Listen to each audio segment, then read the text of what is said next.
Misinformation about abortion and pregnancy termination is dangerous at its core. Anti-abortion arguments cry out against baby murder, while the medical definition only addresses the ending of a pregnancy, not necessarily implying fetal demise. This equivocation is used to downplay the inherent risks of pregnancy while convincing pregnant people that it's their duty to sacrifice their safety for a fetus. If you believe that abortion is immoral, give us a call because the show is starting now.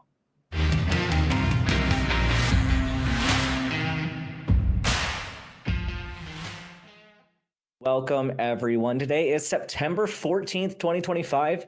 I'm your host, Dr. Ben, and with me today is the one, the only, Scott Dickie.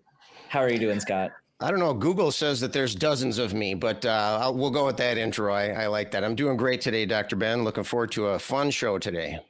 See, I don't know what Google says, but my probability calculation is that you actually are the only one, and I did my research, so... Can't argue with that, right? You said a math word, so it must be true, right?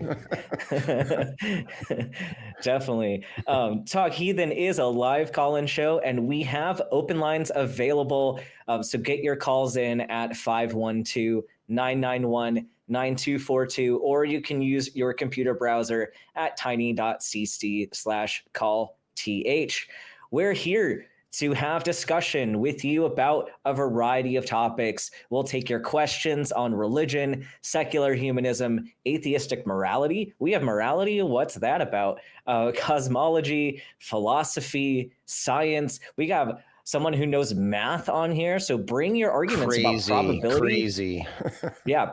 Even if you are an atheist and want to talk about your ideas of probability of the universe, if you want to talk about abortion, which is our big topic of the day, give us your call. We're here. We're not mean, I promise. We just want to have a nice discussion, or even a little bit of a disagreement if that's what you'd like to talk about. It's all good, man. Yep.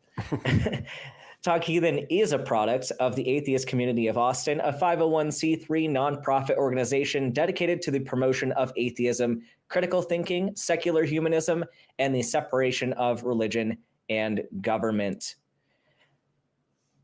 And with that, we do also have some really cool people behind the scenes that I want to shout out real quick before we get into all of the fun. Let's go to the crew cam. There. We want to shout out especially a crew member, Tim, who is responsible for the video.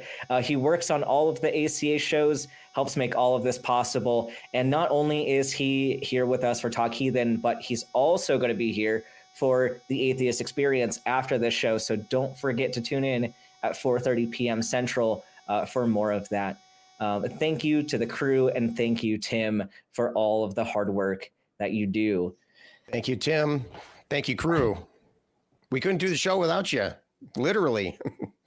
For sure. Yeah. And with that, I'm going to bring up Kelly to have a little discussion with us about today's topic.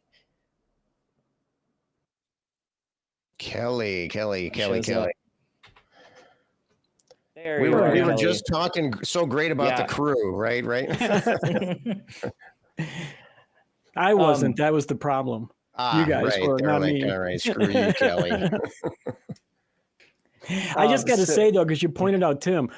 Tim was with us on the back cruise just a couple of weeks ago, and he went out doing karaoke with me, and he's got a set of pipes, man. I just wanted to point that out. Tim can sing. Have him sing like Weird Al or something like that. Boy, he was nailing it. That was an excellent performance there, Tim. Absolutely. It's so good. We had a great time at the Back Cruise weekend. I know all three of us were there. Mm-hmm. So if you missed it this year, definitely try to go next year. It was an absolute blast. And you can meet cool people like Tim and watch him sing karaoke, hopefully next year as well. And it'll be even funner next year because you'll be there. Right. Yeah. Yeah, definitely don't miss out. I highly recommend making it. And something else that I wanted to highlight, because I know Scott's wearing some Talk Heathen merch, and Kelly's got some mugs and stuff and some hats. Do y'all want to tell us more about where people can get this super fun stuff? I'm kind of out of the club at the moment. I promised everyone at some point I am going to wear a crop top. I'm gonna get the Talk Heathen crop top, but I just have to actually get on that. So while I'm the odd man out today, I'll let you both kind of share. Yeah, you can just go to tiny.cc/merch-ACA and you can find all. You can get Talk Heathen merch, you can get nonprofits, you can get, I even think they have a few things for Atheist Experience as well and for Truth Wanted. And so go there and get all of your ACA swag. They got all kinds of stuff too. Hats, obviously, t-shirts, obviously, hoodies, notebooks, all kinds of great stuff. Phone covers, I think, is one of the things they have. So I think so. Yeah, I think that's. I think they got some of those. Check it out. Lots of cool stuff. I got my A pin that I usually wear on my jacket from there many years ago. So. Oh, awesome! Been branded with your scarlet letter, self-branding. Scarlet letter. Yeah. Yes. So we do have a little discussion topic, well, a couple little discussion topics that we wanted to share with y'all in the audience. And this one, Ann Johnson sends $5 saying that we are the best atheist channel on YouTube. I love that, especially since the ACA has different channels for each show. That's Ann saying that we're the best out of all of them. At least that's how I'm going to take it. Yeah, I think that's a legit interpretation there. We're going to go with that. That's the official supported interpretation of Talk Heathen. Yes, I greatly appreciate your endorsement. And but our first discussion topic, of course, with the poll question is about abortion. And this being definitely a big topic, not only in terms of, medical science and misinformation and all that, but this is very important because at the end of the day, this is a human rights issue. And there's a lot of disagreement. And it's not even just the religious people taking one side and the atheists taking another side. There's a lot of people on either sides of the God question taking up either a positive or negative stance on the issue of pregnancy termination in general. So I did want to kind of talk about that today and see, number one, like what are kind of the points of contention in this discussion? How can we engage better on this topic with people who might have differing opinions from us? And then kind of what is the role of everybody in making sure, we're perpetuating correct information, and how can we amplify voices of people who may, have a particular experience with this topic. So do y'all have anything to kind of open with on this issue? Sure. Yeah. I mean, for me, from my perspective, and granted, I have a rather limited perspective here, but to me, it boils down to two kind of main issues. One is the idea of bodily autonomy. Can somebody who's pregnant, do they have the right to make decisions for their own body and so forth? And then a secondary issue is whether or not the pregnancy, the fetus, the embryo, the whatever is a person, whether we should consider it a person. And the reason that I think that that's a secondary issue, I don't think that's unimportant, by the way. I think it is important to distinguish between something that's considered to be human, but not necessarily a person, versus considering them to be a person, is that if the pregnancy is not a person, then that shouldn't be an issue. If the pregnant person wants to have an abortion, that shouldn't be an issue if it's not a person. And if it is a person, well, when does a person have a right to inhabit somebody else's body against their will? And that, to me, that seems like an obvious answer should be never. So if it's not a person, then it's not a problem. And if it is a person, then also not a problem. And so, I think there are those two main issues, and I think they get clouded when people are talking about it. But I think it's if you sit and look at it clearly, I think it's fairly obvious the conclusion that one should come to. But that's, like I said, that's just my perspective. Kelly, what do you think? Your thoughts? I think you're really right about the obfuscation thing there. That's definitely a problem. It seems to me too that there's like a purposeful obfuscation about some of the facts about it, and maybe Right. like stretching some of the truth a little bit. And obviously, we all know it's to support mostly a religious narrative. I mean, I hate to say it, but it is mostly a religious narrative. So, I mean, that's one of the reasons I think it's important that we are doing what we're doing, is to stop that kind of narrative from controlling our society. So, Right. yeah. And I also think that ties in too with a point that Ben, that you brought up in the cold open there about, boy, and my mind just shut off on me, just blanked there.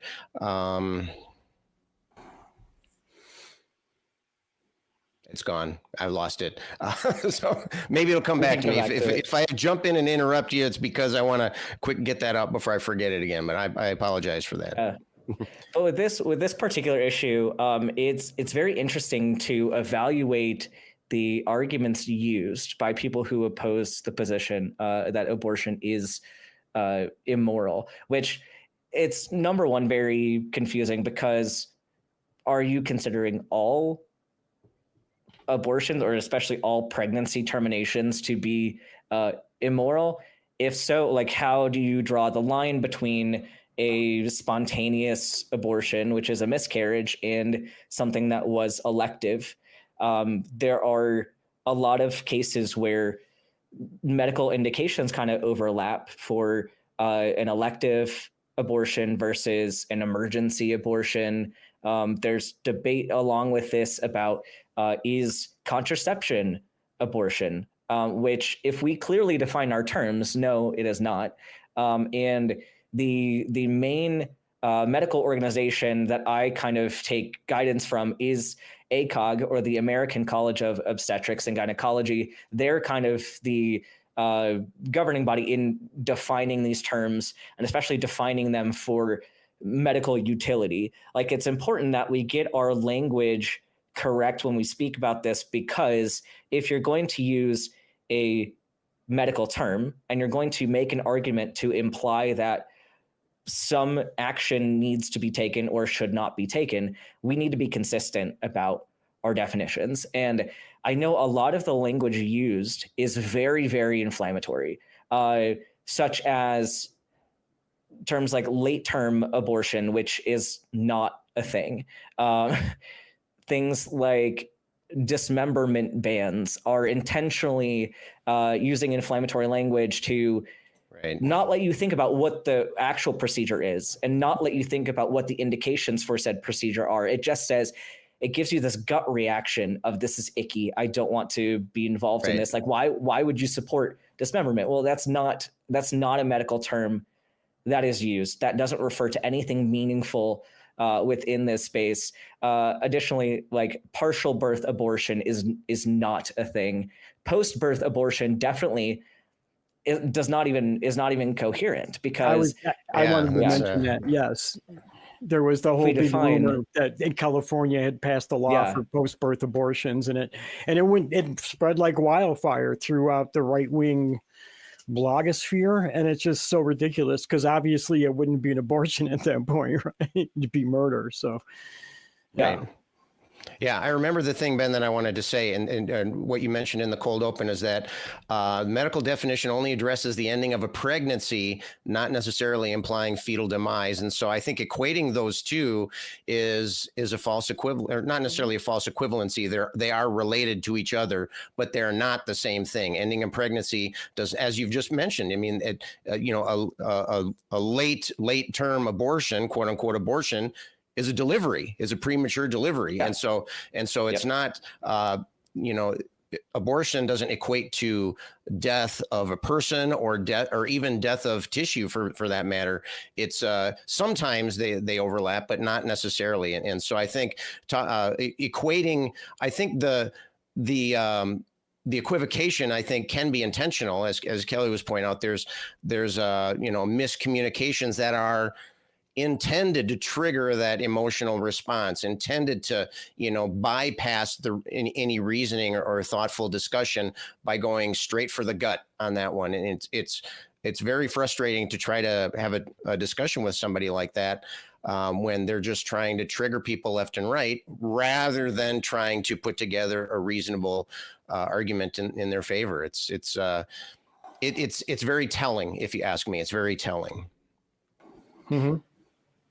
Yeah, and that's where, like, one of my favorite things to do is even just hammer out what these definitions are for people. And so, like, if an abortion itself as a term doesn't even imply that there was intent in the matter. Like, abortion is the ending of a pregnancy at or before 20 weeks gestational age, which that could be spontaneous, like I said, or it could be non-spontaneous, but both of them would be considered abortion. The term, I like to use the term termination when talking about ending a pregnancy, because that, I think, is what people are more concerned about, is the non-spontaneous ending of pregnancy. But that term termination is used at any gestational age. You can use that term. But you get into some interesting points here, because before 20 weeks, if there's an ending of a pregnancy non-spontaneously, that is an abortion. If it is after 20 weeks, a termination after that point is a delivery, like Scott was saying. So where do we draw the line? Is it wrong to induce a delivery, like, at any point? And if so, like, when is it considered wrong? And I've, like, on pediatrics rotations, like, I've taken care of babies who were born at 23, 24 weeks. They oftentimes have a lot of complications, but it is possible to give perinatal palliative care to very, very young babies that were delivered. So even if you were to terminate a pregnancy early, it's not something necessarily that would be recommended to do for safety reasons, but that does not mean that the fetus is not going to survive. So that's very important that we kind of iron that stuff out. But just asking people, like, when is it wrong? Is it wrong all the time, or is it only wrong part of the time?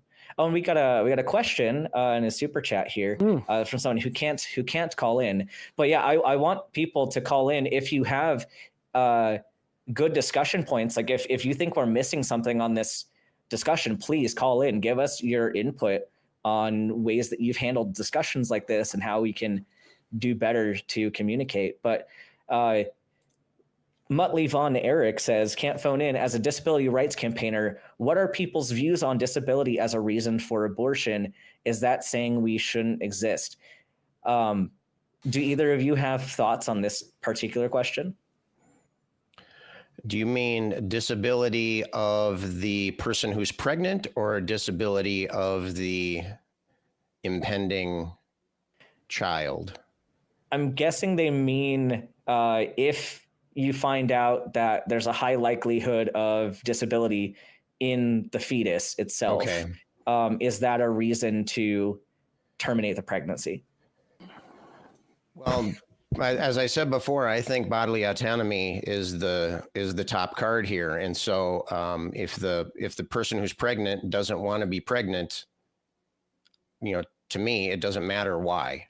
If they don't want to be pregnant anymore, they don't have to be pregnant anymore. And so now I could, if the reason they're doing that is because maybe the born will be with some sort of disability or some sort of issue, that's up to them. That's part of their decision-making process. And I might, so would it be wrong?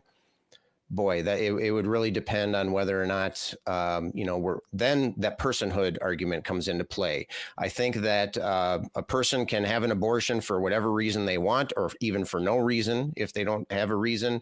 But I think the status of the embryo or fetus or baby or whatever stage in development we are, the way that you treat that, that's when that personhood comes into play. For example, we have there's like the violinist analogy or something like that, where you wake up and you're attached to a violinist or something. I don't know, maybe I'm mixing up my metaphors here, but the way that the abortion happens matters based off of whether or not that's a person in there or not. For example, if, we talked about after a certain time, after viability, then we call it a delivery. We wouldn't consider necessarily taking more drastic measures if it is a viable fetus. Just like if you woke up and you were attached to somebody, yes, you have a right to pull the blood draw out of your arm. That's fine. You don't have a right necessarily to shoot the other person to stop them from drawing your blood. And so it's up to the pregnant person whether or not they want to stay pregnant. How they go about doing that, though, does depend on, the status of of any other parts of them or parts of other people that we're talking about. I don't know if does that answer your question, Ben, at all? Yeah, no, I think that's a great answer. I want to weigh in. Like, again, this isn't, when we say abortion, it is not about like ending the life of a fetus or the life of a future baby. Right. Like, that's not the argument. The argument is, should you be allowed to terminate a pregnancy? So whatever reason, if somebody is making that decision purely based on a certain medical condition, there are certain medical conditions, I wouldn't say is like the most beneficial action. There are certain actions that I would not personally take because I find that to be kind of icky to do. I don't think necessarily that you should terminate a pregnancy purely because of certain disabilities. There are some that will make a fetus not viable. And that's a case where really abortion is considered a lot earlier, saying like, hey, this fetus does not have a brain that's incompatible with life. That's something that is going to cause medical distress throughout the pregnancy, cause there's inherent risks of being pregnant, inherent risks to that fetus that already is not viable.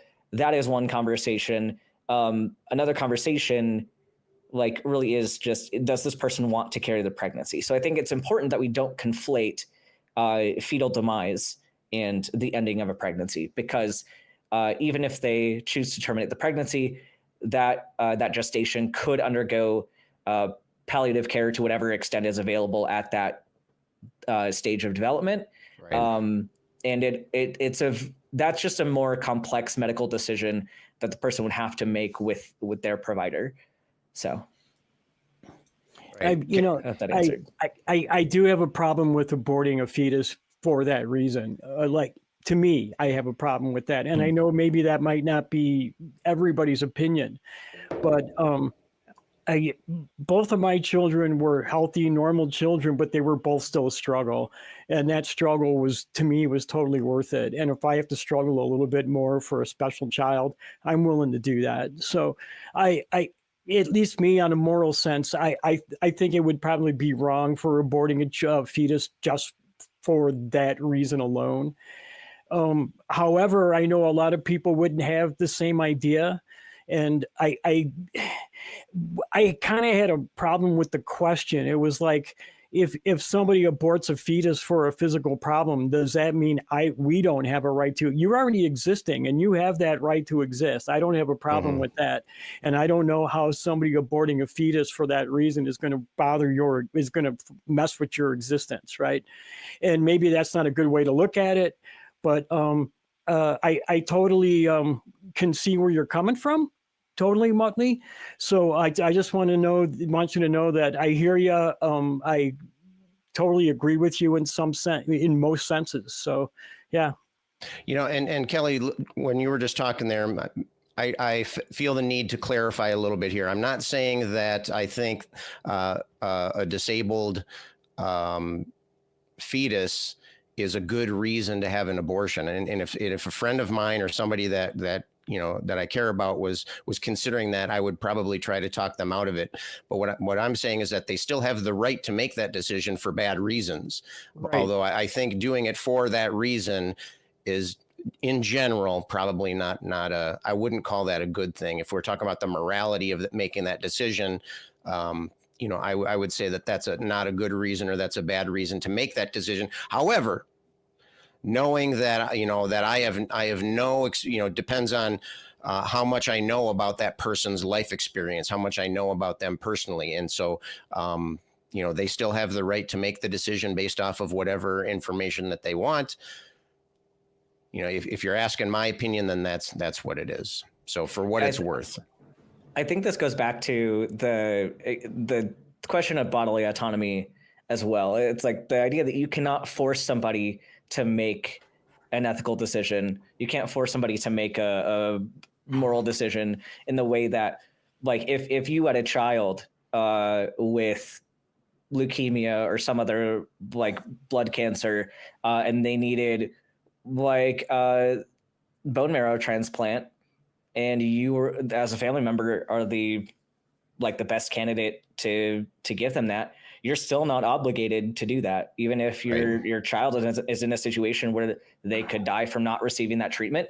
No one can force you to be that donor. Nobody can force you to use your body for that purpose. And so even though I would say that is I would say that it is immoral and not beneficial for the parent to make that decision, they still have every right to do that. And that's when we talk about rights of, and this is where it might get a little sticky, talking about rights of Jehovah's Witnesses to deny their children blood transfusions. That's where it gets a little bit more sticky, because that's a question of you're not using your own body to save your child. You're denying using a therapy that was already available to use based on your religious opinion. And that's something that can get a bit more sticky. Yeah, involuntarily available. So that's a bit more sticky. Blood, right?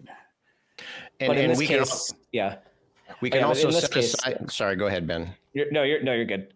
I was just going to say, we can also say in this case, in the case of like a Jehovah's Witness or something, they have religious reasons for withholding that treatment. And, I think I speak for all of us on the panel here that I would say that that's not a rational reason to make that kind of decision, to base that kind of decision on. And so when we're talking about somebody exercising their rights, exercising their rights to pursue their own chosen religion, that's one thing. But I think that would also fall into that category of, they still have the right to do that, but I think that's a bad way to come to that decision.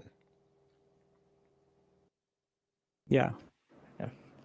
I wanted to point out something else too. I wrote down some numbers. What did I do with them? Mm-hmm. I just had them right here in front of me. Here we go. I hit them on myself. I hate when I do that.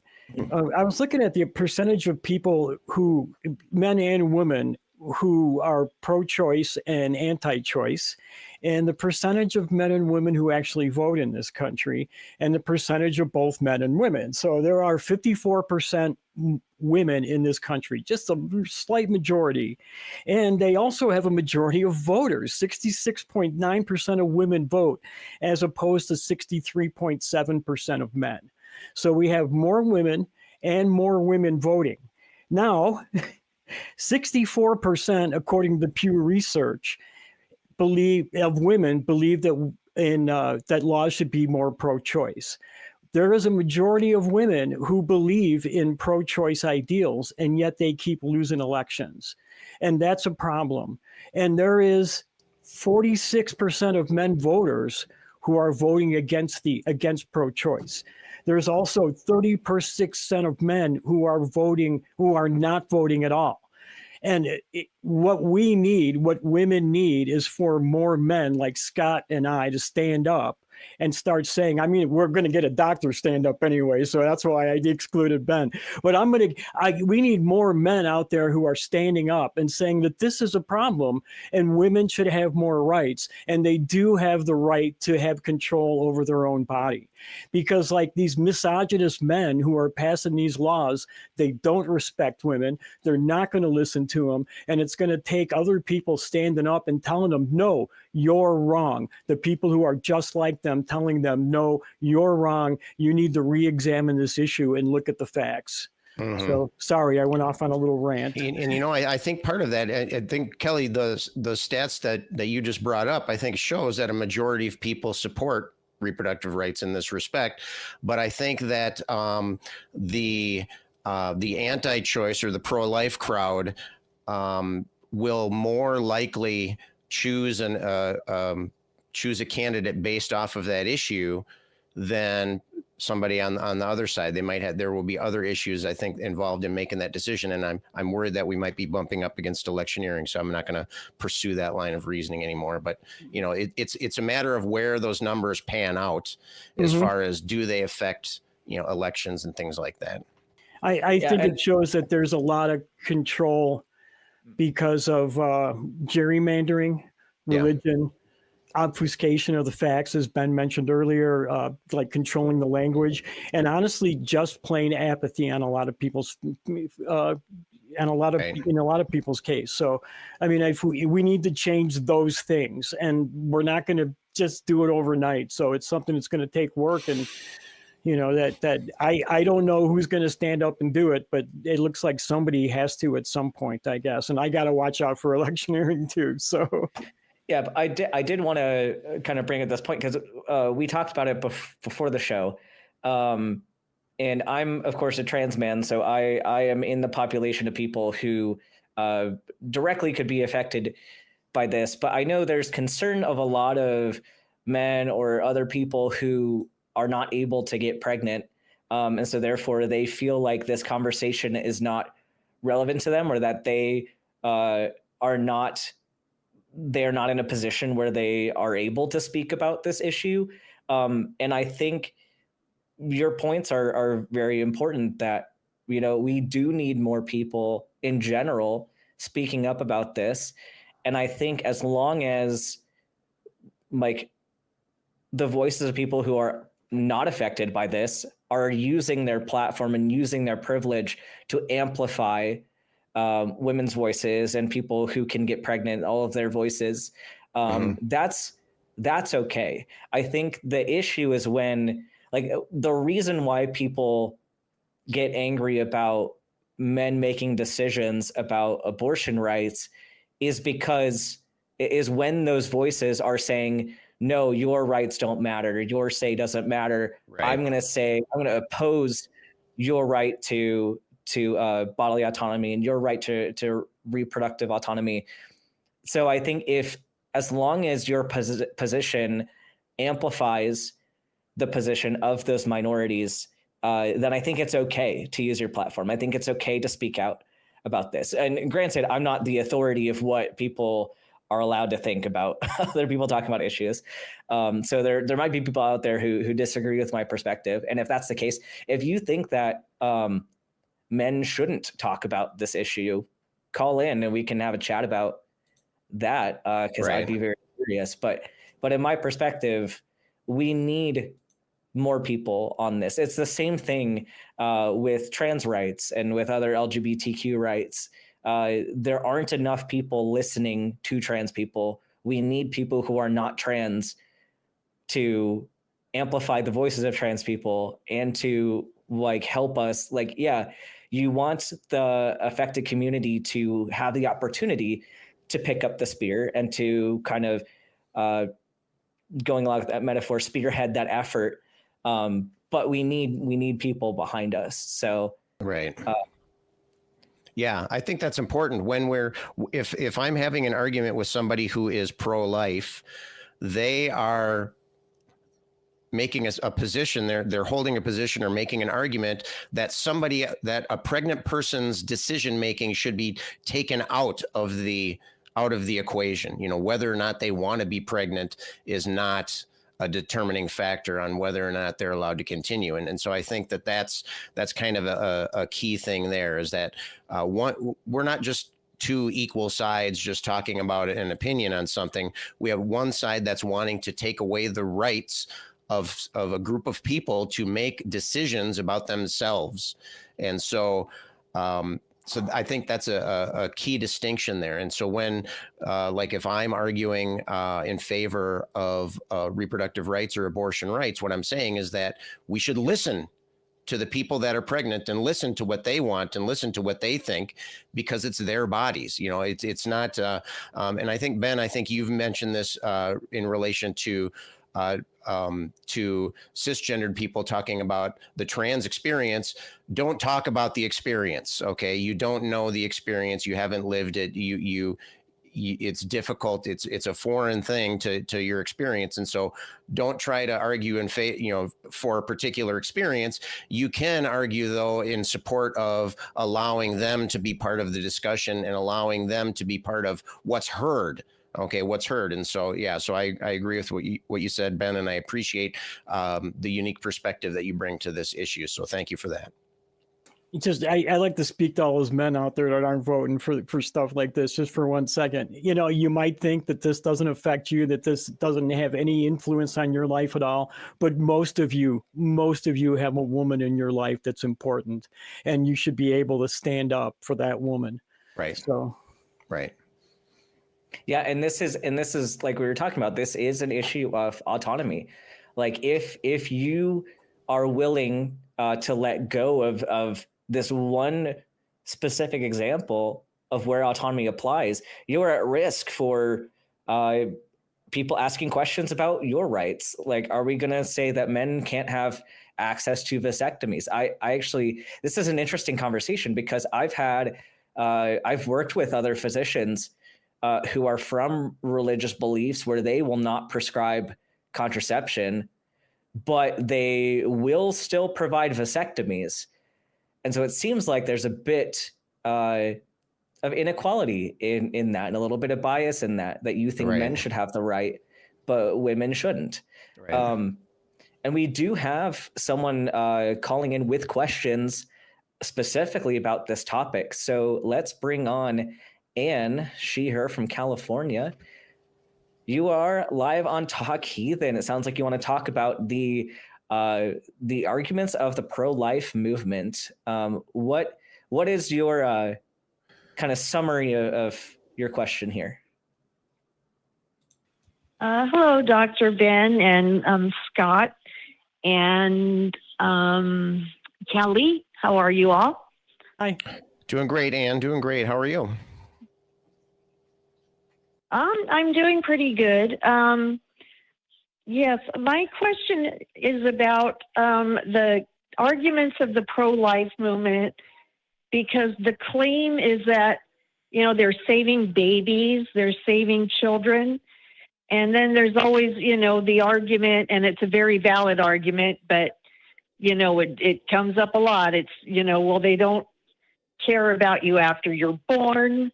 No, food assistance or affordable housing or anything that would help a child survive in the environment it's born into. And I hear people say that a lot. And I usually like to add that they don't care about you before you're born either, because they don't care if a pregnant person has any access to quality, affordable, or free prenatal care that would ensure a healthier baby is born. Yeah, I agree. I think that if you're going to be part of a movement that you call pro-life, then you should support life. I mean, it seems like a very narrow subset of life that they're talking about here, and it's like they're in favor of this process. And but if you think about it in terms of we've talked about it. I also host on the nonprofits on occasion as well. And one of our topics that we frequently, the flagship show, by the way, one of the subjects that we frequently talk about on there is the idea that, boy, I am just on fire today. My brain is just shutting down here. We talk about the idea of, and it's gone, boy, and it's gone. All right, let's switch over. I'm going to have to rethink this one here. So nope, gone again. Boy, there's too many numbers in your head. I should have breakfast. I should have breakfast in the morning for these things.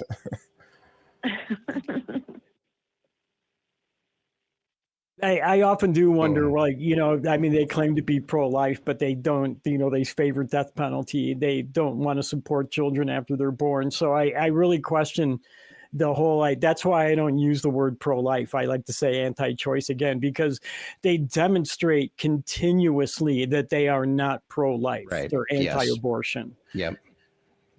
Yeah. So if you're gonna argue that you're gonna be pro-life, you should support life in more than just this narrow case.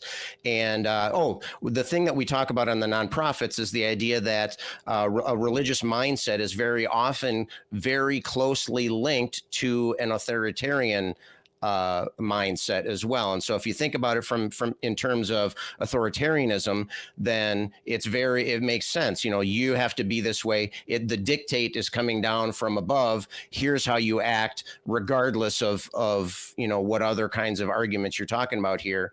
Follow the rules, damn it, or else you're out. And so if you think about it in those terms, not necessarily that it's reasonable, I think, but at least you can understand how one might come to that conclusion when we're talking about specifically about abortion rights, we're talking about control and control, and authoritarianism is all about control. It's not about the life that matters. It's about the behavior of that individual. And so it has to do with dictating or directing a person to act a specific way rather than taking all things into consideration. The life, as you mentioned, and it's setting aside what's the quality of life that baby will be coming into. Are they able to have health care both before and after the birth?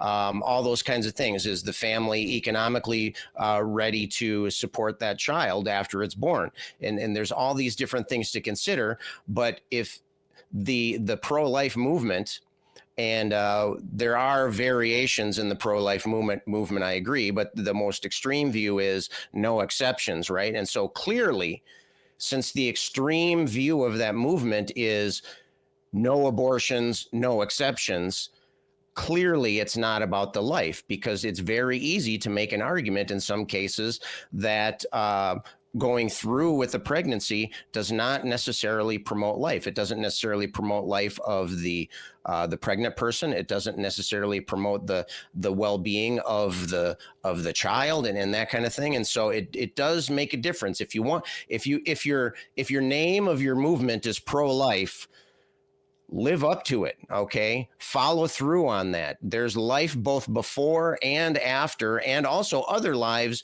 during pregnancy as well. And so pro-life is a very broad name with a very narrow mission, it seems. And it's very frustrating, and it does kind of obfuscate, I think, motivations a little bit, which is, again, that is also a very telling situation. What are your thoughts on that, Anne? Yeah, I've never heard it put that way before, but you are so right. It's a very broad term for a very narrow subset. Now, I'm also, now that I think about it, kind of wondering if there's, gosh, this is going to be tough to ask, but is there any element of maybe white supremacy involved? Oh, absolutely. There absolutely is. And that's like within the history of pregnancy care. So we know for a fact that Black women experience the highest maternal mortality rates and the highest rates of like perinatal complications.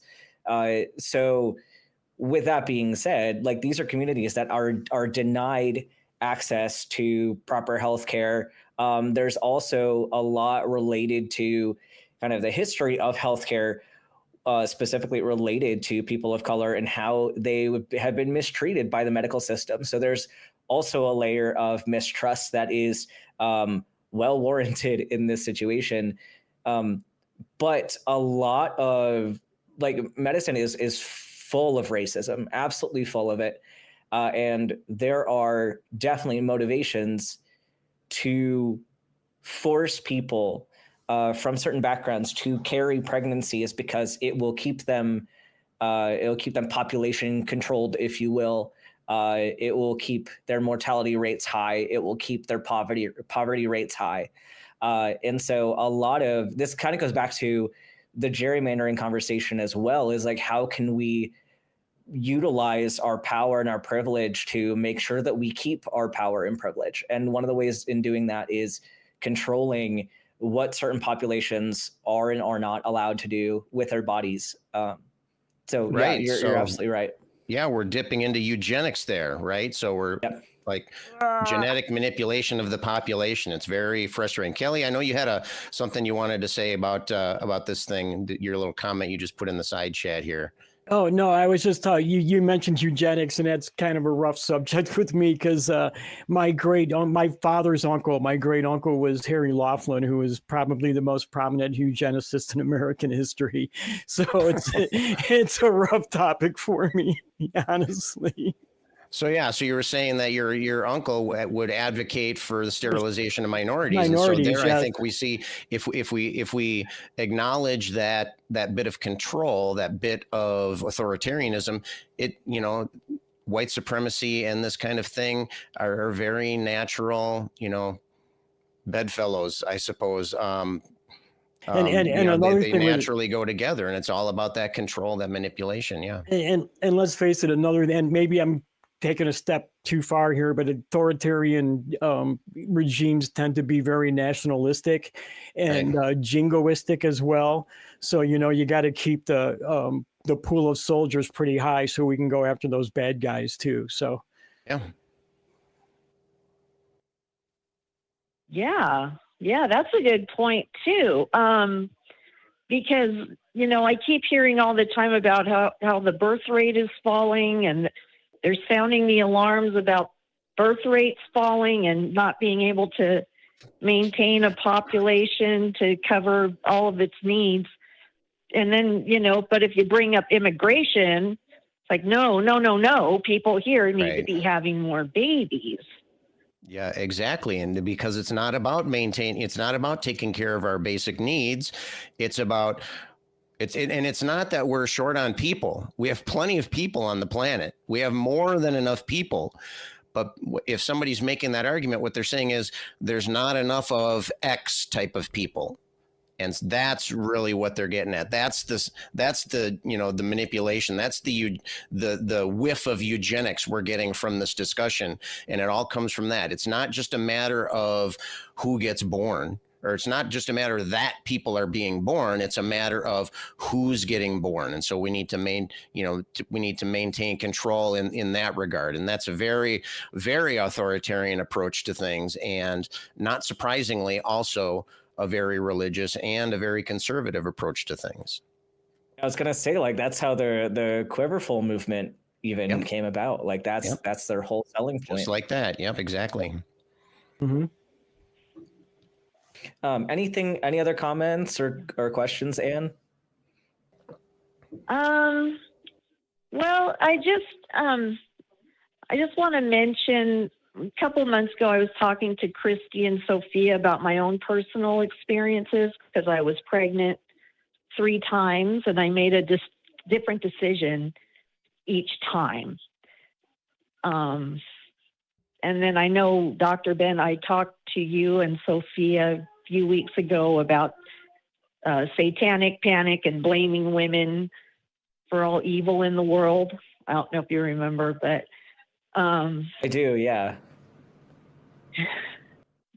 Yeah, that was a great conversation. But I think another thing that bothers me about this anti-abortion movement is their casual attitude towards adoption. Like, oh, just give it up for adoption. They have no idea, what someone goes through when they're going through that process. It is like one of the hardest, most heartbreaking things to go through. And I know there's a lot of reasons why babies, sometimes they're voluntarily given up. Sometimes they're taken away for whatever reason, or, they end up in foster care. So I know there's a lot of different ways that a child can be relinquished. But again, if they want to be pro-adoption, then maybe we need to improve the adoption system and the foster care system and make sure that all these babies that are being born have somewhere to go, some kind of life, but they don't really seem to care about those situations either. Right. Right. And another aspect of this is not caring as much about medical science and like what could we do to improve natal viability at earlier gestational periods. Like if the issue is you don't want people terminating their pregnancy early, what about looking into ways that we can better support a gestation that is no longer in the womb? Like how can we support them outside of the womb? How can we improve, like reduce risk factors for like pregnancy complications so that people don't have to make as many of those decisions. But it seems like cutting research funding is something that they're thinking is an appropriate option. But that's not going to help the situation. If we improve the healthcare situation and we improve the socioeconomic factors, it would be there would be a lot fewer elective abortions. So I think you're spot on with your perspective there. Yeah, I agree too. It's a matter of consistency, right? If you're going to say you can't have an abortion for this reason because life is precious or whatever your argument is, then follow through with that. Follow through with that. Make healthcare available for the kids and the families. Make our set up an economic system that people aren't going to struggle so much and make it so that people can be successful parents. That's part of it too. It's not the pregnancy is just, one of the early steps of many to come. And so if you want to support one particular step and then bail on the next and following steps, then you're not really pro-life. Just come on, people, be consistent. Be consistent. If you're pro-life, be pro-life until death, right? Your life lasts a long time. Support it all the way along the path there. Otherwise, you're just, flinging bullshit. And it's just, it doesn't really lead us to a healthy society, I don't think. All said. Right, and they support in words only the first part of just making sure the baby is born, but they don't really support it in practice. Excellent point. Yes, I agree. Absolutely. Yeah. Also, reduce healthcare costs. Reduce the cost of having a delivery. I think it was a long time ago on the nonprofits where I brought in actual numbers of how much it costs to have a baby in a hospital in the United States. As an uncomplicated pregnancy, like just the birth itself can be around $20,000. And that's not including all of the prenatal care that leads up to that point. And then you throw in a complication on top of it and you're going into like $40K at least. And you're going to have additional aftercare as well that you're going to need to do if you have preeclampsia or something. And then something else, I actually have a real world example of like one of those babies I was talking about that was born like around 23 weeks. The healthcare costs of being in the NICU and then being admitted to the peds floor for several months at the beginning of her life, like just for the time that I think she was still admitted after I left that rotation, but her medical bills were in the realm of $2.6 million. And this was a single mother and it was her first baby. Wow. So like the costs are astronomical. It would be more cost effective, and not just saying that for like profit line reasons. Like we're talking about money being people's livelihood and people's ability to exist in our society. Like you have somebody who's a single parent, first-time parent who probably doesn't have a $2.6 million income. It's definitely going to be more feasible to terminate early. Like, so we have to consider all of these things, like reduce healthcare costs for sure. Yes, and then also, Dr. Ben, back to your point about like improving medical research so that there is more fetal viability. I was thinking about that before I called in. That yeah, we can improve medical science so that it's easier to develop healthier fetuses and babies. But also, I'm thinking about climate change too, because they don't care Absolutely. about climate change. That's something that affects all life. Mm-hmm. And it, that's definitely a risk factor for all life on the planet. If you're going to be pro-life, you think you'd start there, but obviously I'm being misled or something. Anything else Or you're about making this too topic? much sense. Yeah. Yeah. It's right. Yeah. Well, I did have a question. Why is medical care so expensive here? Greed. Yep. Absolutely. Yep. That exactly is greed. Because the people why it's making so the hard to get decisions Medicare? about the way that health cost is managed and legislated are the same people that are reaping the benefits from this lopsided system. Yep. It's just a money grab, plain and simple.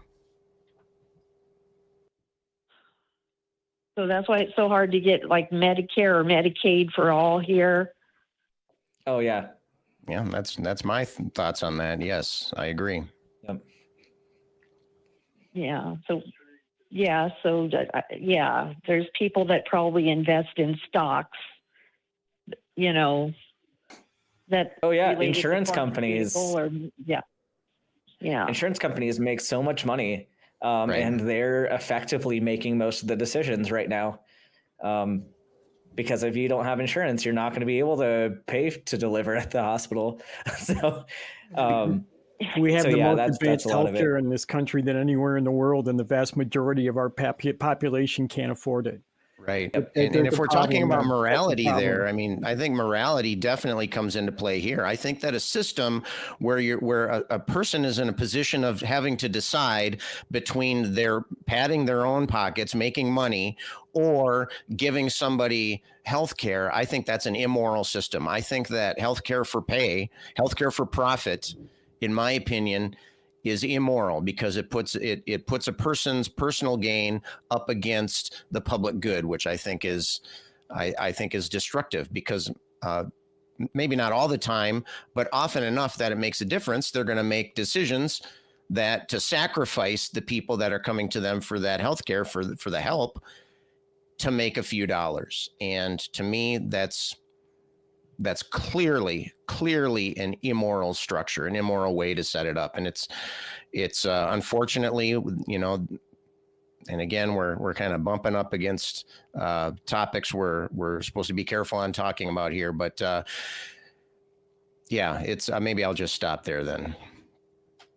Yeah. I'm not sure what topics you can steer clear of. And I don't want to, bring up the kid that shot the health insurance executive, because I thought that was not that was wrong. You don't do that. Correct. Go around shooting Right. people. But there was a part of me was like, well, okay, but this health, I couldn't really be sad for the health insurance guy who died either. So I don't know if there's something wrong with me or what's going on there. I mean, that could be like a Schadenfreude kind of situation. I would say that that's wrong to be happy that happened. I think murder is wrong. I think killing that person was a wrong thing to do. I think idolizing the murderer, I think, is an immoral position. Having said that, people do immoral things on occasion, and I'm not saying that that's okay. I'm saying that as somebody trying to understand why what happens actually happens, and so people aren't always aren't always motivated purely by morality. Very often, they're often motivated by things like I said, Schadenfreude, like seeing things happen to people that they think deserve it. That can also motivate that feeling as well. Again, clarifying, not acceptable. It's not acceptable to murder somebody like that, and that's of course my opinion. But we can still examine what might motivate somebody to do that, and address those motivations and maybe deal with those motivations. And of course, having lacking affordable health care for the majority of Americans is frustrating, for not only for people in that situation, but also people who care about the people that are in that situation as well. And so, yeah, that might have been the long way around explaining that. But I think that, that type of violence is not justified. I understand why somebody might want to go down that road, but that is an immoral path, and I think it's unjustified. And that's just, my 2 cents on that.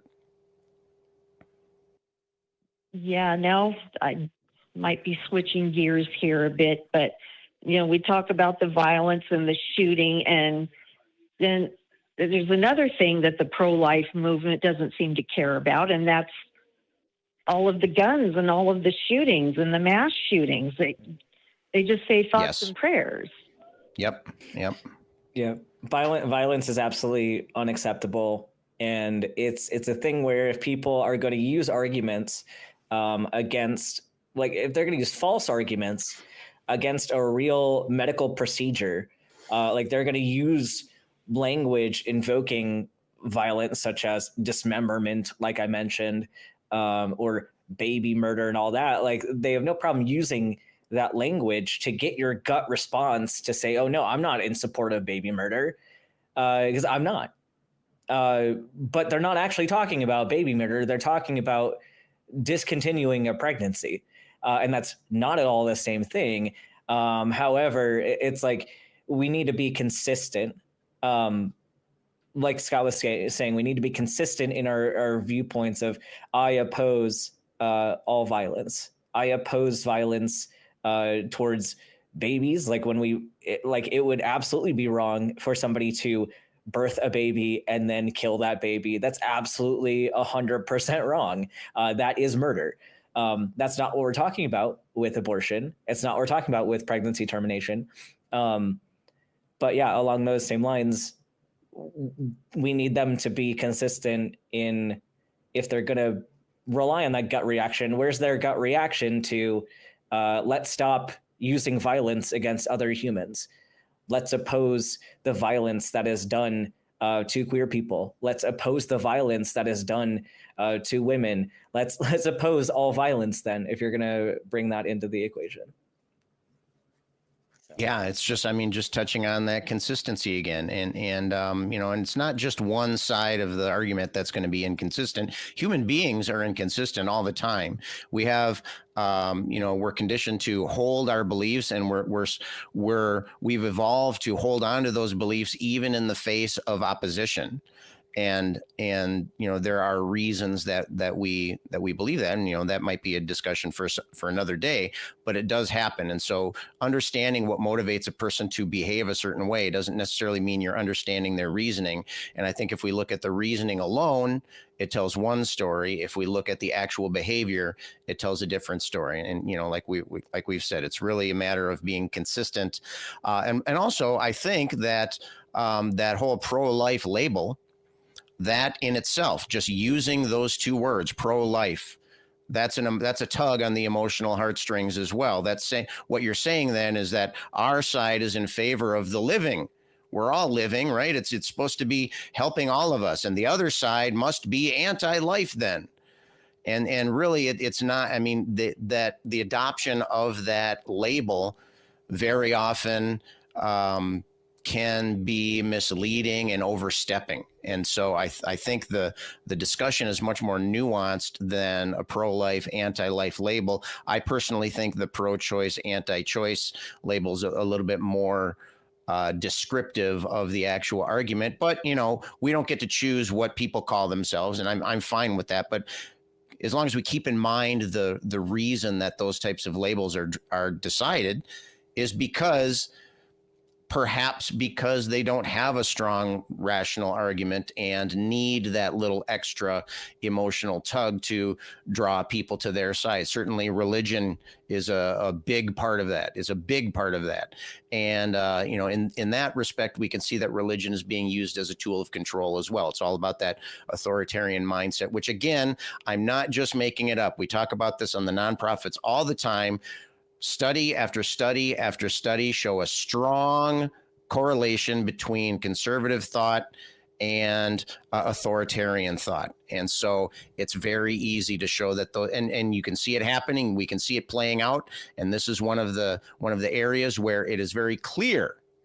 It is very clear that we're not talking about pro-life here. We're talking about pro-control. But of course, being in the pro-control movement doesn't have quite the ring to it as being pro-life. And so it's, I think there's lots of manipulation going on here on many levels. And I think understanding that can help you when you're talking to people that have different beliefs.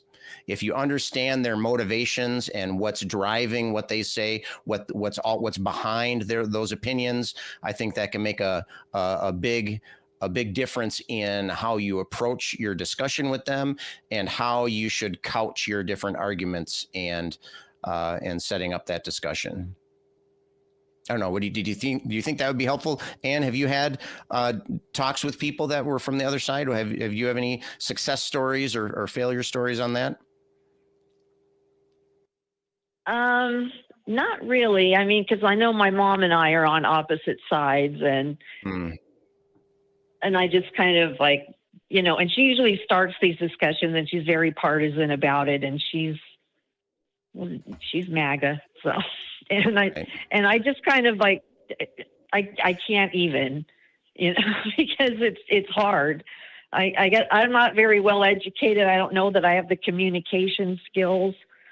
You know, I just try to listen to people, but I know sometimes, you know, no matter how many times you present them with facts or, you know, they just don't either. I don't know if they're not getting it or they just don't want to get it.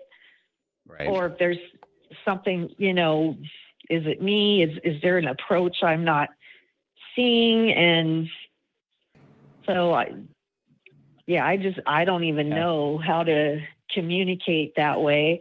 But I think that perspective is very healthy, by the way, Anne. I think that acknowledging your own limits of understanding and knowing and understanding which, you know, directions that you need to go to grow in your understanding of other people, I think that's very healthy and commendable too. Yeah, that's why I listen to shows like yours. Yeah. So awesome. Yeah, thank you so much for calling in. This has been a really great discussion. We do have other calls to move on to. But I'd love to hear your other thoughts on this. You know, if you want to call back next week, if you think about things more and have some other ideas, we'd love to talk with you again. I know the side chat loves seeing you on here too. There's a lot of lot of love for you in the side chat. There sure is. Oh, I love all them too. I love all of you. Yeah. Thank you so much for calling in. I hope you have a great rest of your Sunday. Thanks a lot, Ann. You guys have a great day. Okay, bye-bye. Bye. And Ben, I want to thank you for letting me stick around for that call because it was associated with the discussion we were having. Yeah. But for the next call, I think I'm just going to duck out and go back to the green room and hang out and wait for you to really need me. So thanks for your help, Kelly. Thanks, Kelly. I appreciate it immensely. Nice tie, by the way, Kelly. Nice tie. Cool. Scott, would you like to shout out the patrons for this week? Absolutely. So each week we read off our top 5 patrons for that week. And here they are for this week. At number 1, we have Oops, All Singularity. Number 2, we have Dingleberry Jackson. Number 3 is Kalevi Helvetti. Number 4 is J.A. Carlton.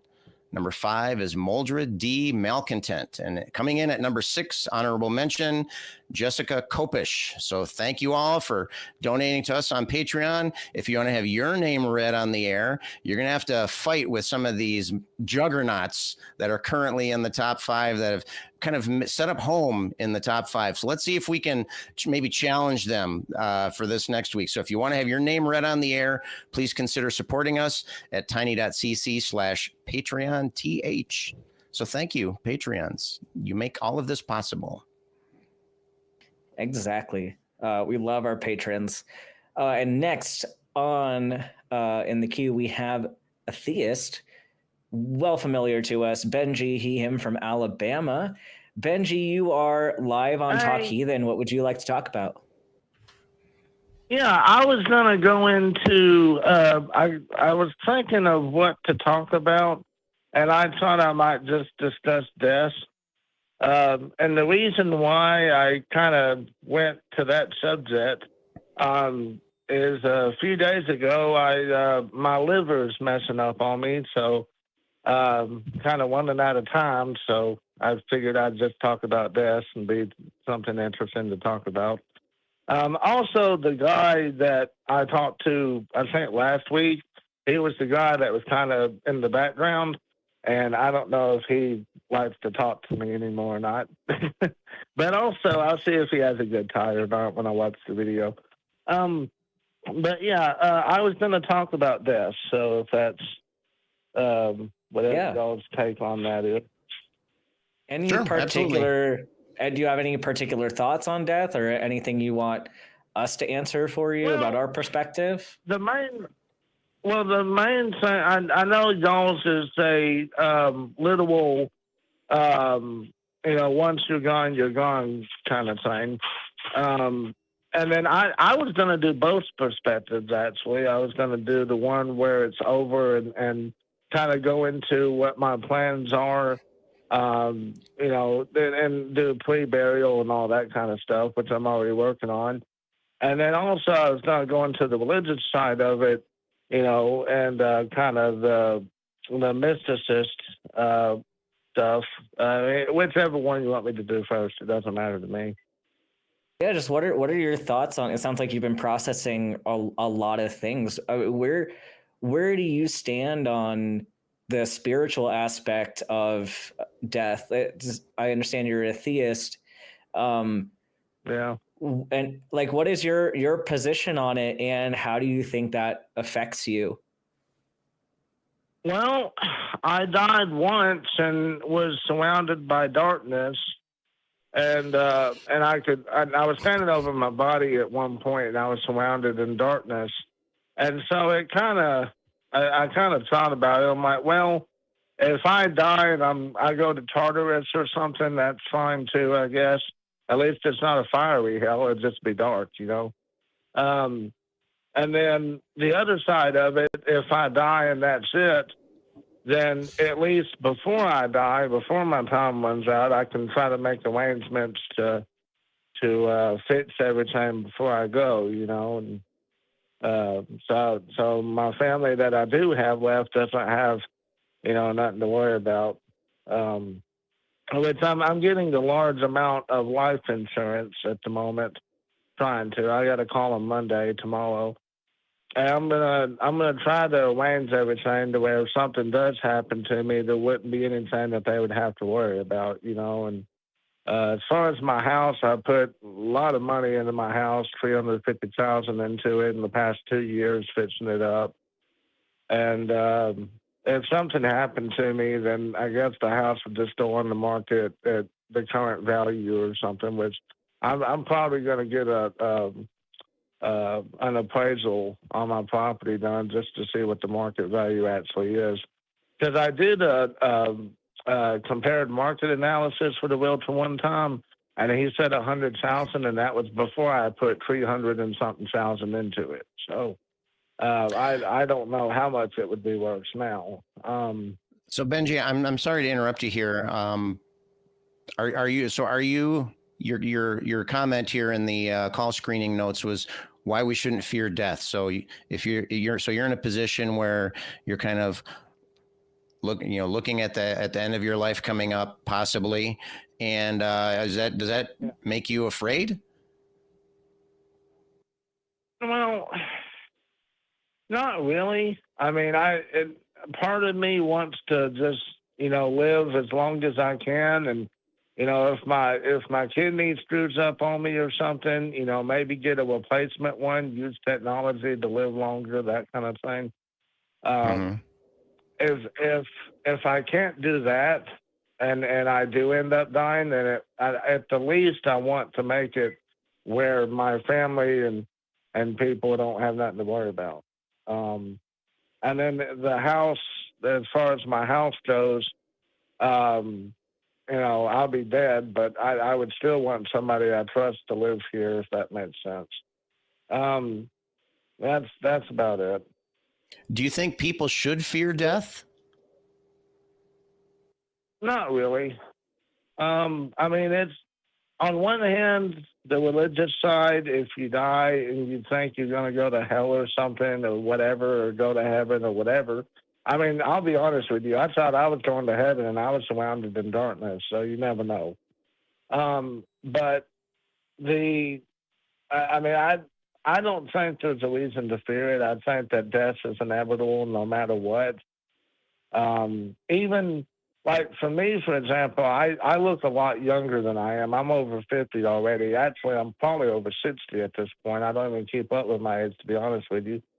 And I've had heart attack, stroke, I have Parkinson's, I have brain damage. I have a bunch of stuff that's wrong with me that's slowly killing me. Some of it's killing me. Some of it's just health problems.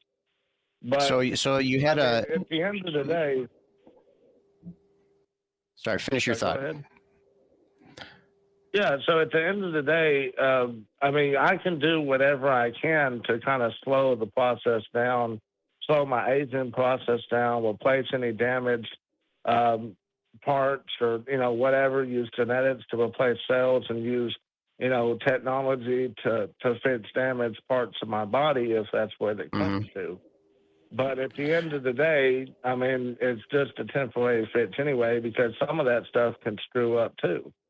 So like if my liver, for example, if my liver messes up and I get let's say I get an artificial liver or I get a liver transplant, or, they use the grafting cells to, regrow liver enzymes or whatever.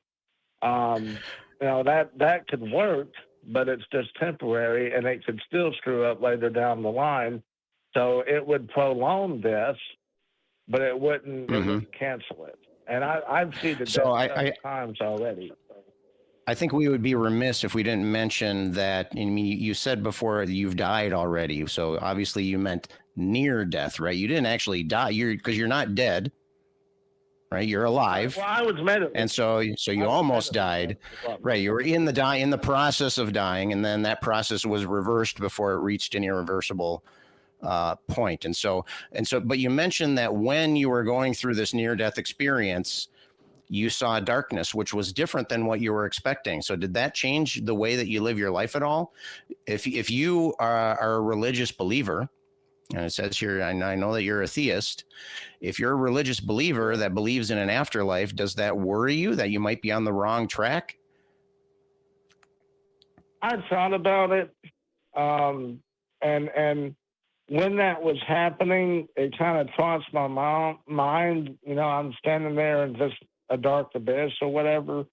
And it did cross my mind. I mean, I was expecting to be, at the pearly gates, so to speak.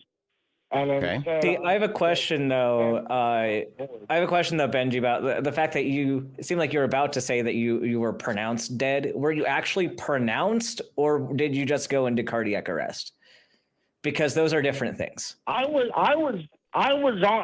pronounced. Well, see, they was going to pronounce me dead, and then there was one guy that kept trying to, just didn't stop trying to revive me. I mean, they did. See, that's not pronounced. Do you know what has to happen in order to be pronounced dead?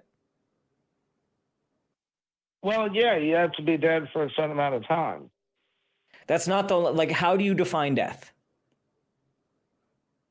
Medically speaking. No heartbeat, no breathing, no movements, basically like brain dead, essentially. No brain activity. Yeah. So how do you determine brain death? What's the criteria?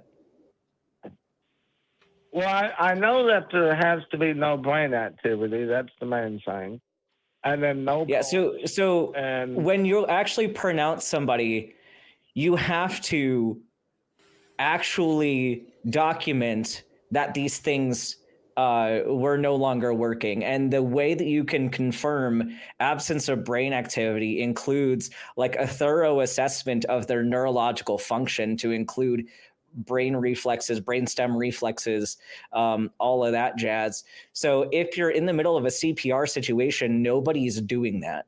That does not happen. Like, that part of the assessment does not happen at that point. To actually pronounce somebody, you have a high burden to make sure that you weren't doing this wrong. So what may have happened is that they have maybe decided that they are going to stop CPR, which is not the same as pronouncing somebody dead. Right. So in that time frame, if they had a decision to cease resuscitation efforts, that does not mean enough time had passed from ceasing resuscitation efforts to then allow things to kind of naturally take their course. Or are you suggesting that they stopped resuscitation efforts and then allowed nature to take its course, and then you spontaneously like came back, in which case you were not dead in any of that period? What it sounds like, Benji, what it sounds like, it was a faulty. No, it sounds like if they did pronounce you, it was incorrect. That something went wrong within that assessment process, and you did not meet criteria to be pronounced. So I don't think you actually were correctly pronounced. I've been pronounced dead a few times, actually, but I don't believe you. I don't believe you, Benji. They didn't do CPR. They went straight to the pads. They didn't do CPR. Well, they did CPR like. See, the pads are part of the CPR algorithm. The pads do more than like his chest compressions are there to kind of hold things off until we can like shock. If you have shockable rhythm, we're going to shock. But I think we're kind of going around in circles. We have other calls on the line. And I don't think we want to rehash your NDE again. So I think we're gonna trying to get into why this isn't something to worry about. But no, I think we had some good discussion on that. I do want to get to some other callers. So feel free, like, call back at the beginning of the show next time. Like, and this is for the people in the queue. Like, we're gonna get to both callers in the queue right now. Call earlier on in the show so that we can have some more time to chat. But thanks for your call, Benji, and we'll talk to you next time. Thank you, Benji. All right. Don't go anywhere, callers in the queue. We do have a theist ready to go. Let's talk to Fireman, him from Texas. Wants to talk about the contradictions in atheism. Fireman, you are live on Talk Heathen. What specifically do you mean?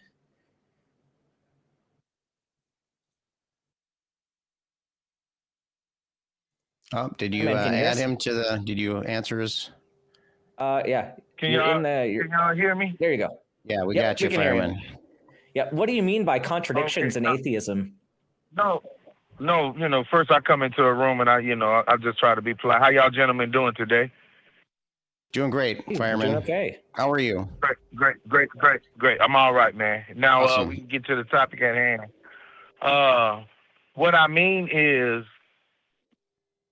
it seems that even though you don't believe in God as atheist, you still uphold the same values as a lot of the same values. Maybe not everything, but a lot of the same values as Christian doctrine. So okay. I'm trying to understand. I've found this discrepancy within atheism belief, and I'm trying to get an understanding of why you're still holding on to what most Christians would call sin. Why are you still upholding those values? Fireman, do you think that Christianity was the first belief system to come up with those views? No. No, Wait, I just want to know what's the gonna go contradiction. What's the contradiction? I knew. Listen, I've been talking to enough of you atheists. I knew you was gonna run. I know all the talking points you're gonna run to. Oh, good. Well, I'm glad that you'll have answers for us then. Yes, I'm just that good. I knew you was gonna run to that they're in other books. Well, sir, guess what? All that would mean is that those books were right too, and you're still wrong. Yeah, you can say, oh, it's in the Quran or the Book of the Dead. You can say whatever book you want to bring out. But the fact of the matter is, you're still upholding that value. And why are you upholding just because, those values? Fireman, does agreeing on something disprove anything? Yeah, it does. Does agreeing on moral values disprove anything? How? Yes, it does. How does it disprove an atheist perspective? All right. Would atheists consider themselves a religion? No. No, right? No. Now let me ask you this. Do you still have a belief? Do you believe in something? Everyone has beliefs. Not all of those beliefs are religious beliefs. Has a belief now, right? So you would say that you have a belief.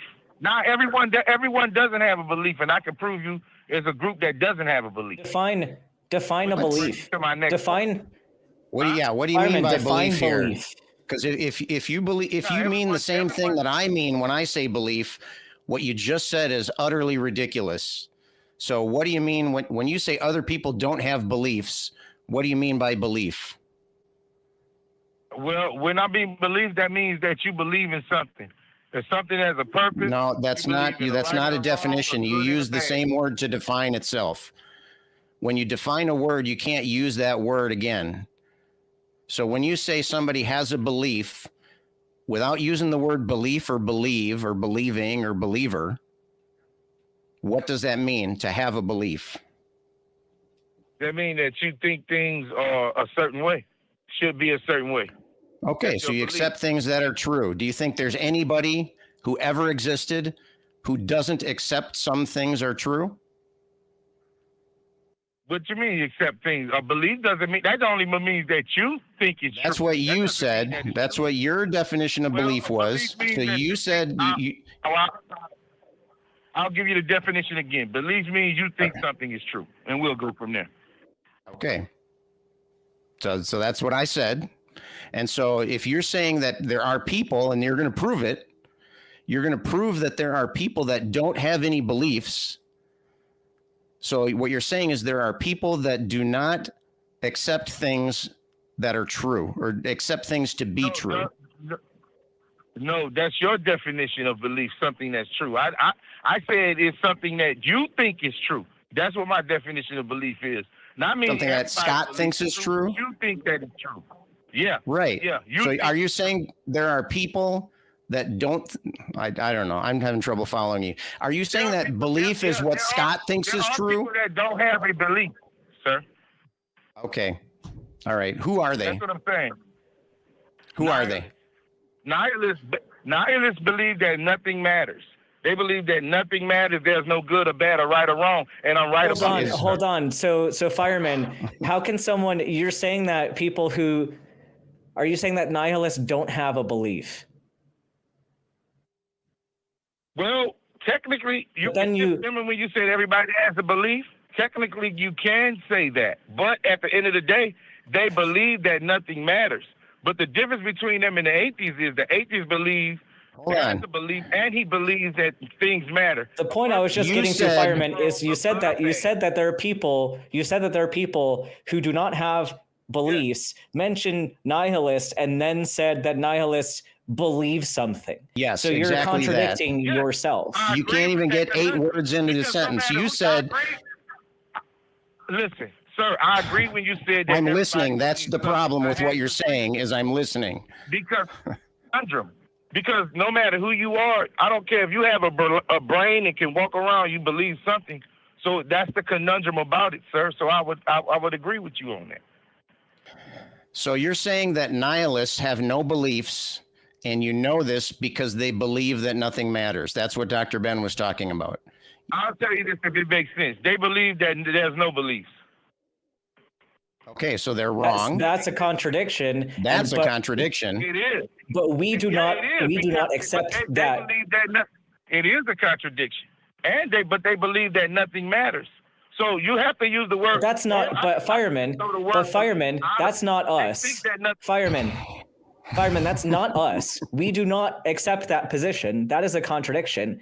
Do you want to talk to us about our beliefs, or are you just going to try to talk in circles and talk about contradictions? Right. When we said we want to know, when we ask you what's the contradiction, we're talking about the contradiction that you're saying is in atheism, not about a contradiction that might be for some kind. There are other kinds of nihilism, by the way, but for some kinds of nihilism, there are contradictory positions. You're saying there's a contradictory position in atheism.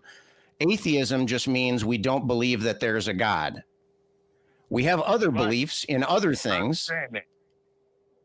They're also atheists who are spiritual, who don't believe in a God, but do believe in ghosts. They may believe in spirits. They may believe in other like beings like cryptids, etc. Like that's not our position necessarily, but to say that atheists don't have beliefs is inaccurate. And even if we can't even limit atheism to people who don't have a supernatural belief, because there are some people out there like that, but they're still atheists.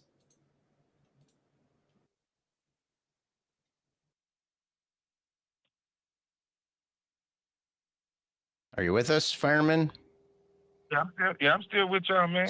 So what is the contradiction in atheism? That's what I want. We're still on step one of your call. You claim that there's contradictions found in atheism. What is the contradiction? And by contradiction, I mean A and not A. What's the contradiction stems from atheism? I think that we got caught up in the word believe, so I'll use the word think. I'll say that nihilists think that nothing matters. And what I'm saying is that would seem more appropriate because the atheist is saying, hey, we don't believe in God, but hey, we do believe stealing is wrong. We believe that unalive somebody is wrong. Fireman, that's not a contradiction. Those are not the same position either, because nihilism, you're talking about nihilism, which is a position about significance of things ultimately. That's not at all related to the position of is there a God or is there not a God. You can be both an atheist and a nihilist. You could be an atheist and not a nihilist. But what you're mentioning is not a view of like a God belief. Like we can have beliefs of whether or not there's significance, and that's still not related at all to the God question. Fireman, I want to hold your feet to the fire here to mix my puns here a little bit. I want to hold your feet to the fire. You said there's a contradiction in atheism. I don't want to hear about nihilism. Some atheists are nihilists and some are not. I'm not. I'm an atheist. You're saying that there's a contradiction found in atheism, and I want you to be very specific. And I want you to say it first, and then I'll give you time to explain it afterwards. But I want to know, and a contradiction is a position where you're holding something to be true and false simultaneously. That's a contradiction. Okay, so I want you to tell me, what is the contradiction found in atheism? Do you believe somebody can do an act that's evil? That's a question. I want you to tell me, what is the contradiction found in atheism that you're claiming exists? I'm trying to show you the contradiction by asking you questions, sir. Okay, all right. Do you think that somebody can commit an act that's evil? Say that again, please. That you would consider. Do you think somebody can commit an act and you would say that was evil? That when I say something is evil, yes. There are things that I would call evil. So therefore, all I'm telling you is that the Bible says that there are things Hold on. that are evil. Hold on. No. Before we get to the Bible, holding the same value you asked as the me. Bible. All right, Fireman, you're changing the subject here. I said, I believe that there are things people can make an action that I would call evil. I want to know, how is that a contradiction? Because you say you don't agree with the Bible, you don't believe in God. We get that. I never said that. Say, I don't agree with the Bible. But I never said I don't agree with the Bible on everything. Oh, so you don't agree? Hey, you just proved my point. You have a lot in common with Christians. So are you saying that I can agree with some of the things you say and not some of the things you say? Is that what you're saying? We can kind of agree on some things and disagree on other things, because that's the same relationship I have with the Bible. There are some things that are in the Bible that I'm fine with and that I also agree with. I don't agree with them because they're in the Bible, but I also agree with them. There are also things in the Bible that I disagree with, and there are things in the Bible that I don't think are justified to accept as truth, namely that there is a God.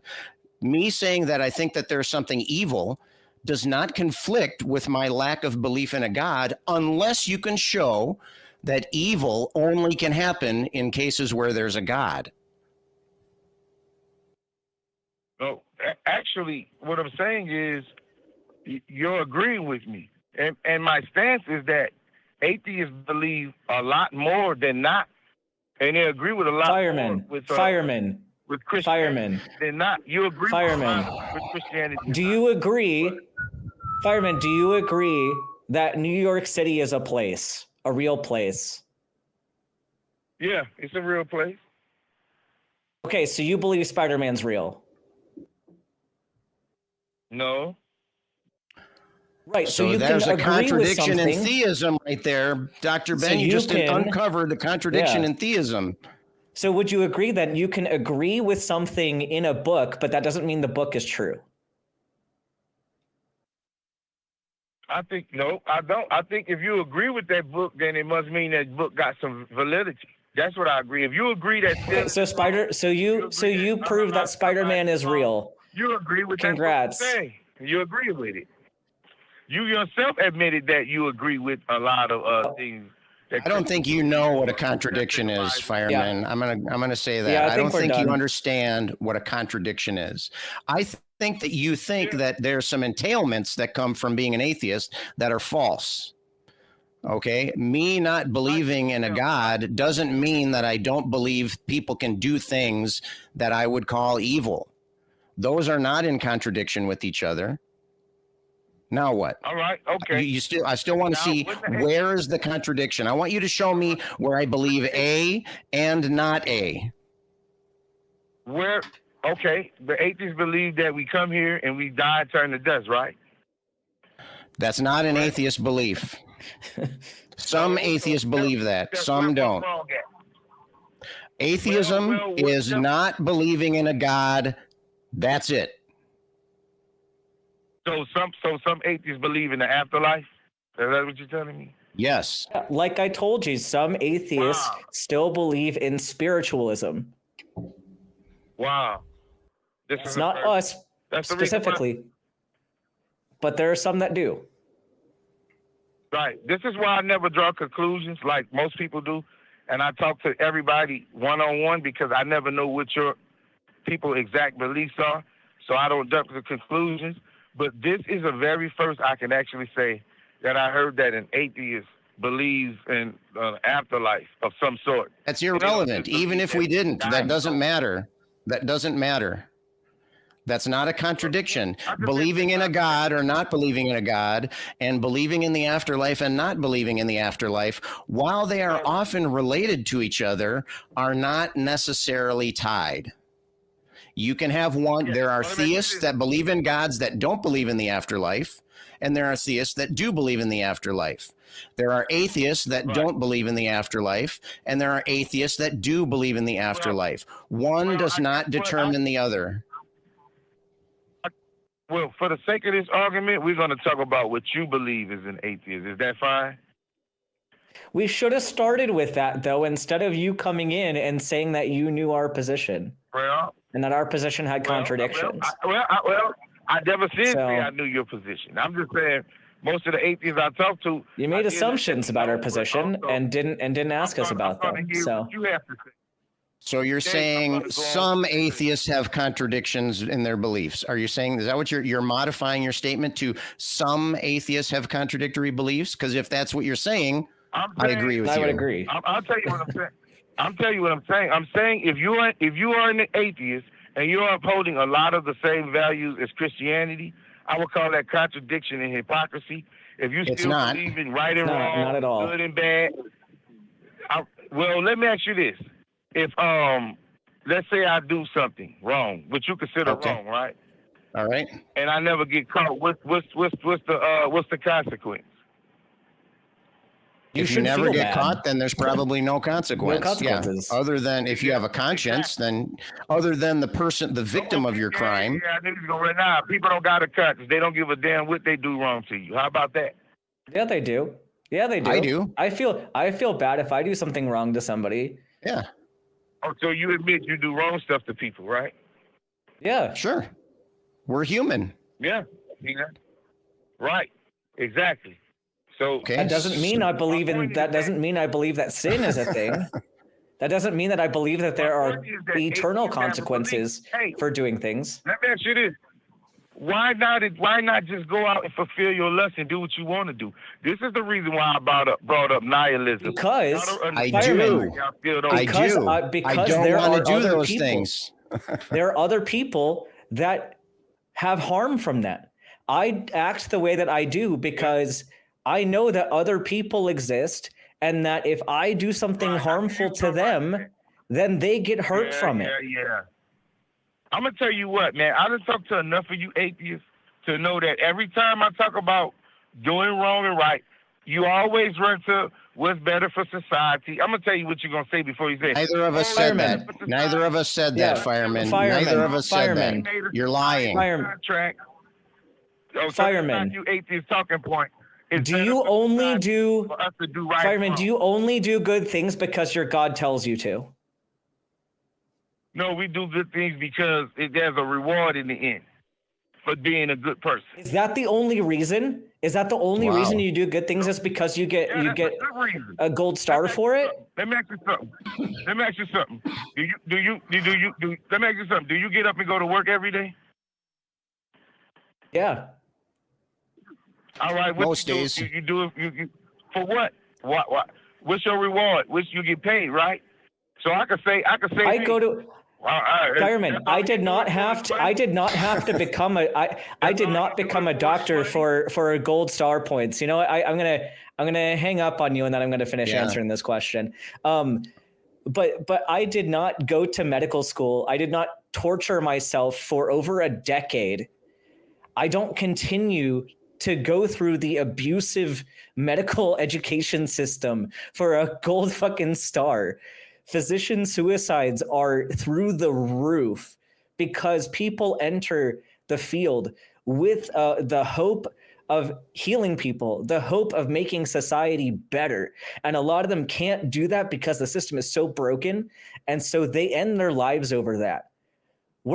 Most people are not going to work for a good star. Most people are getting up and going to work because they are supporting their families.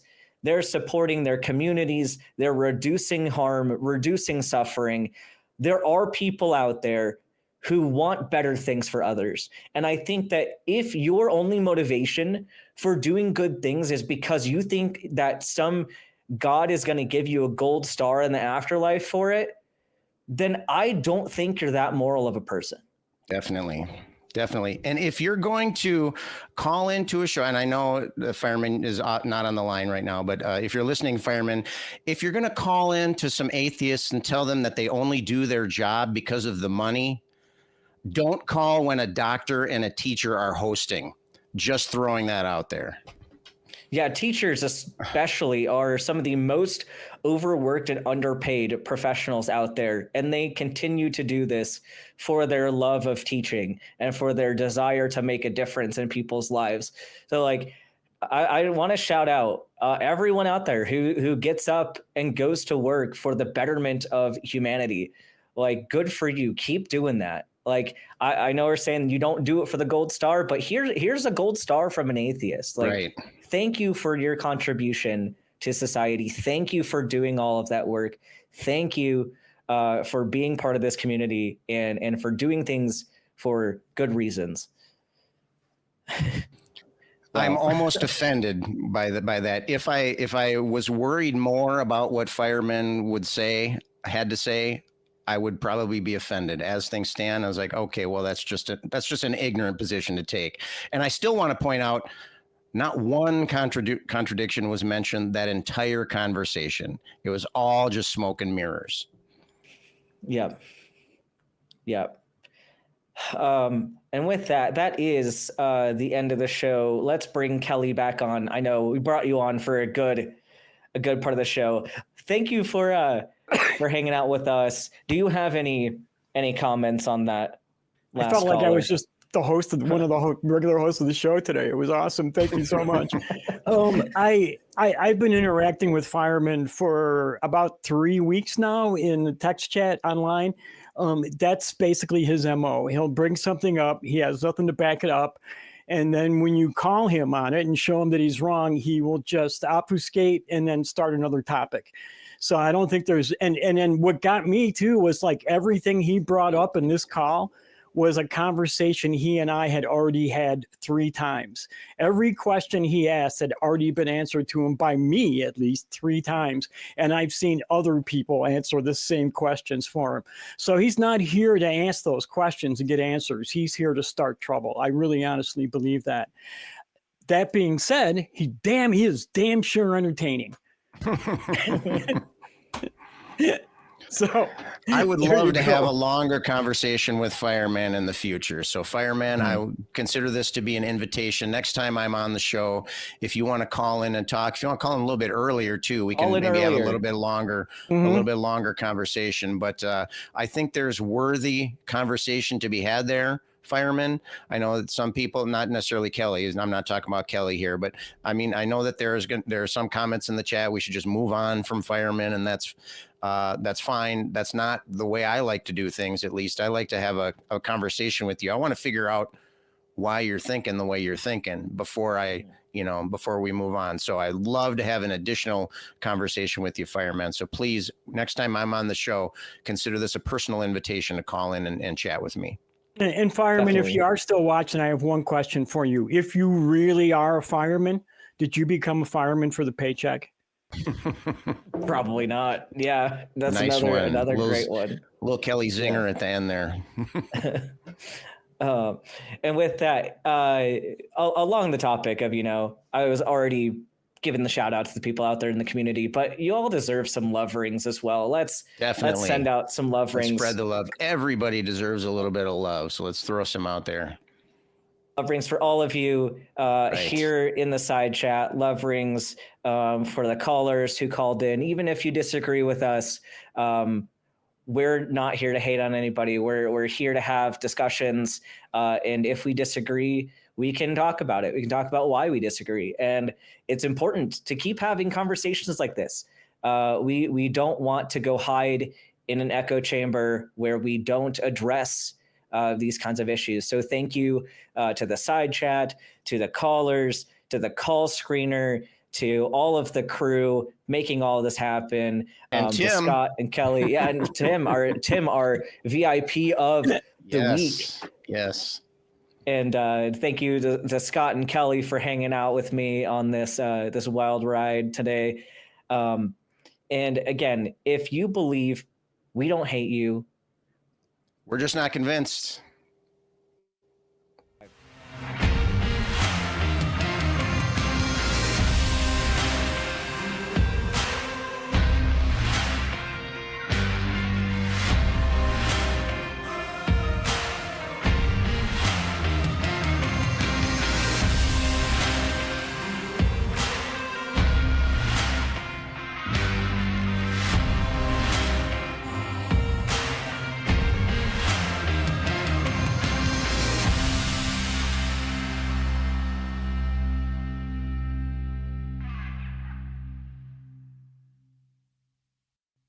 We want the truth. So watch Truth Wanted live Fridays at 7 p.m. Central. Call 512-991-9242 or visit tiny.cc/call TW.